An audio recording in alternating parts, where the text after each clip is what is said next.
তাই চলে এসেছি আবার একটা ছোট্ট মিনি ব্লগ নিয়ে। তো আজকে আমরা যাচ্ছি কোথায় মুনিয়া বলে দাও। দাদুর বাড়ি প্রসাদ খেতে যাচ্ছি মনসা পুজো উপলক্ষে। ওই আর কি, তো আমরা যাচ্ছি আমাদের ওই বাড়িতে, এখানে আজকে মনসা পুজো হচ্ছে।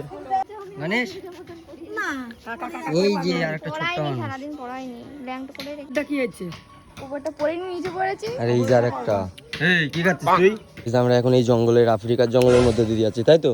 আফ্রিকার জঙ্গলে হ্যাঁ, আফ্রিকার জঙ্গল। এই যে ঠাকুর, আমরাও একটু দর্শন করে নাও। পুজো হয়েছে, এখন আমরা প্রসাদ টসাদও খেয়ে নিয়েছি বাড়ি থেকে, বাড়িতে নিয়ে গেছিলো। তো এখন খিচুড়ি টিচুড়ি খাবো। যারা বাসায় আমার দিকে তাকাচ্ছে ওই আর কি। তো চলো এখন আমরা খেতে যাচ্ছি খিচুড়ি। এই যে খিচুড়ি আর কি, এই যে মুনিয়া খা গরম গরম। হ্যাঁ গরম গরম খাওয়া যাবে না, এখন খুব গরম আছে। না না, অতটা গরম না, ওই আর কি ওটাই ঠান্ডা, আমার কাছে তো ঠান্ডা।